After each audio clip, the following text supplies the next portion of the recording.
Earlier this year, Mario Kart Wii turned 15 years old. As the first game in the series to introduce motion controls, and with over 37 million copies sold making this the 17th best-selling game of all time, it's no doubt that this game is still praised and celebrated to this day. Even a decade and a half after release, this game still has a more than active online community with dozens of fan-made custom tracks. In honor and celebration of 15 years of getting blue-shelled and throwing banana peels at your friends, I will be sharing with you 30 things that you probably didn't know about Mario Kart Wii. An official HD port of Mario Kart Wii was actually finished years ago, but was never released. The original Mario Kart Wii was only capable of running at 48p resolution. However, at the 2018 China Digital Entertainment Expo in Shanghai, Nintendo partnered with Nvidia to showcase a 1080p version running on an Nvidia Shield TV. During development, Nintendo tested over 30 different wheel prototypes before settling on the one that we know and love today. Double Dash Racers Paratroopa and PD Piranha were originally meant to return to Mario Kart Wii, but were sadly cut later in development. Additionally, Hammer Bro was planned to be a brand new character, but also didn't make the cut. It wouldn't be for another 12 years until Hammer Bro finally made his Mario Kart debut in Mario Kart Tour.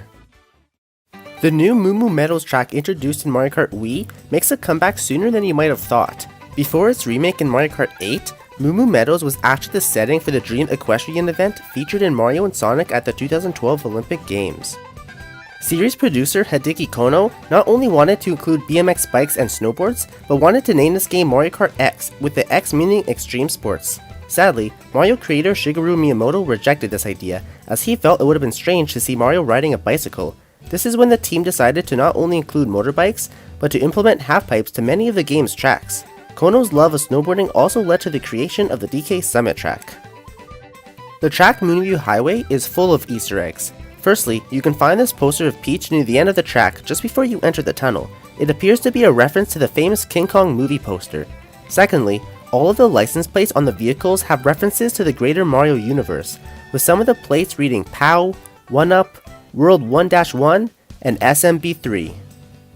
In the opening cutscene, Peach can be seen wearing her hair down. However, her hair is tied into a ponytail throughout the entire game.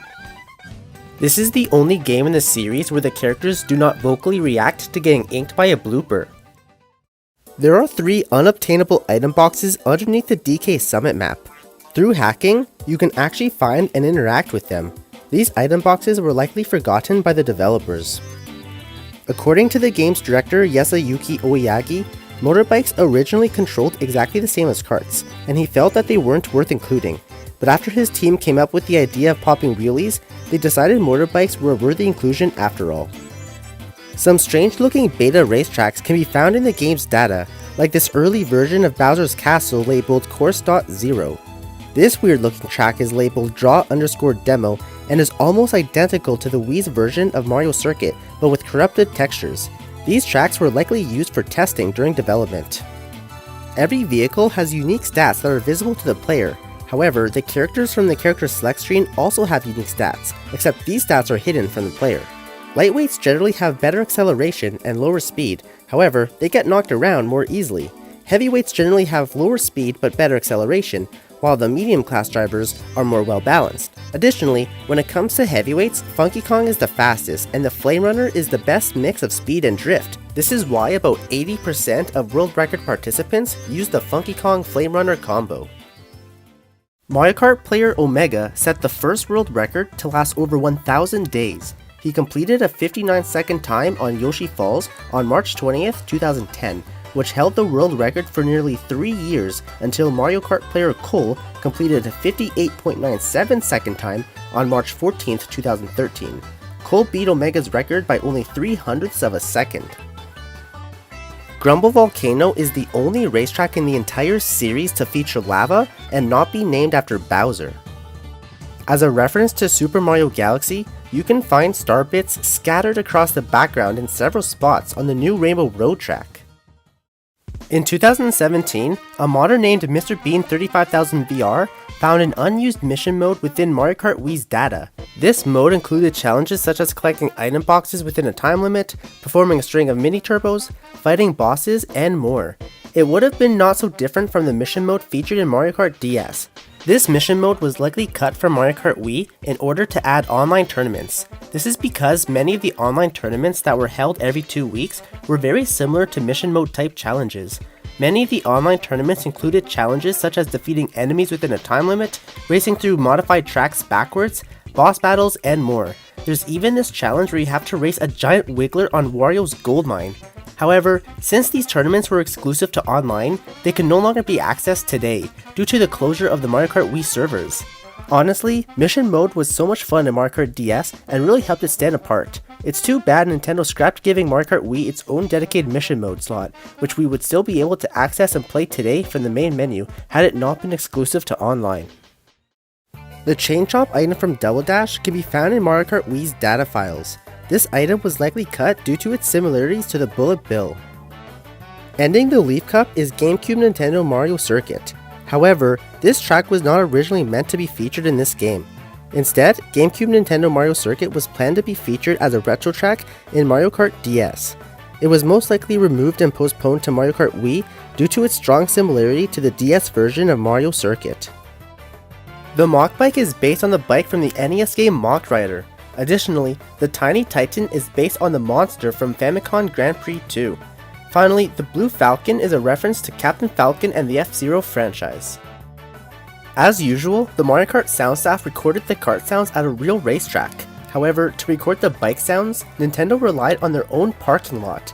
Sound artist Asuka Oda said that the team approached Nintendo employees who rode motorbikes and asked them if they could sample their bikes. This is hilarious. If timed correctly while driving backwards, you can force Lakitu to be crushed by any object that would also crush the player. This includes thwomps, the fireballs from Bowser's Castle, and the hydraulic crushing machines from Toad's Factory. If the player is racing as a Mii, the face element of certain objects throughout the game will be changed to Mii's faces from the Wii's memory. This includes the Luigi statue in Luigi's Circuit, the Mario statue in DK Summit, and the Yoshi Sphinx in Dry Dry Ruins. Mario Kart Wii is one of the most broken games of all time. Let me explain. Mario Kart Wii is full of what are known as ultra shortcuts. These ultra shortcuts absolutely abuse the checkpoint system within Mario Kart Wii and require an extreme level of precision and timing to pull off. What you are now seeing is not a hack. If timed correctly, you too can perform these very tricks. As stated, however, these ultra shortcuts are not easy to perform and will require hours of patience and practice. But once perfected, these game-breaking strategies will allow you to skip significant portions of certain levels. Within the speedrunning community, Mario Kart Wii has its own dedicated shortcuts category, which permits ultra shortcuts. Finally, this skip on Grumble Volcano is one of Mario Kart Wii's most infamous ultra shortcuts, allowing you to complete the entire track in just 15 seconds.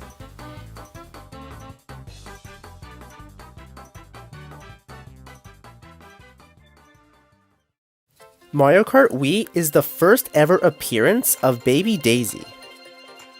When playing in multiplayer, the question marks in the item boxes spin around. However, in single player, the question marks are static. Mario Kart Wii didn't only introduce tricking to the series, but was also the first to feature 12 individual racers. In Coconut Mall, it can sometimes be difficult to judge which escalator is going up. However, did you know that there is always a nearby Pianta that points to which escalator is currently going up? Even when the escalators switch directions, the Pianta will turn around. Mario Kart Wii is the last game in the series to feature the fake item box. Additionally, this is the only mainline game in the franchise to include the Mega Mushroom, Pow Block, and Thundercloud as an item. The melody used in Bowser's Castle is just a slowed-down version of the melody used in Maple Treeway. Take a listen.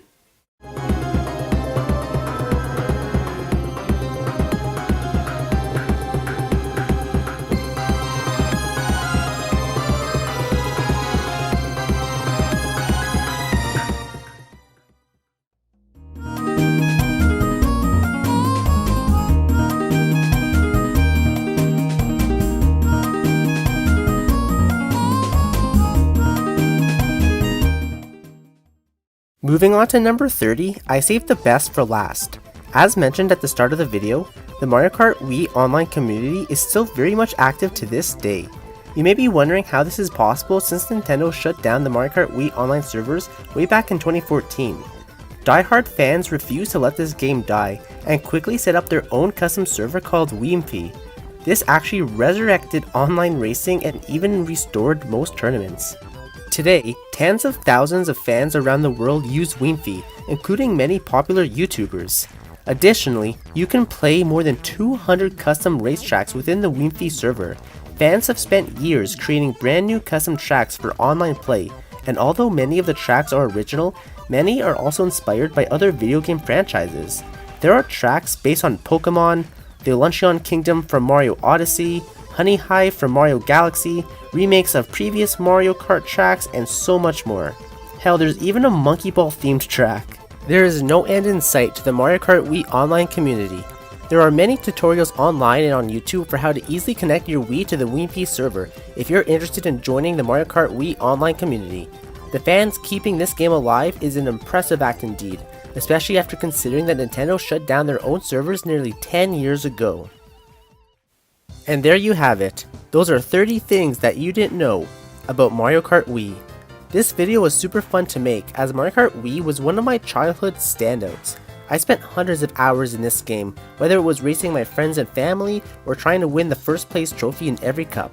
I even learned a lot of new things about this game during my research. I've been playing this game for years and never noticed that the Pianta just points to which escalator you should use in Coconut Mall.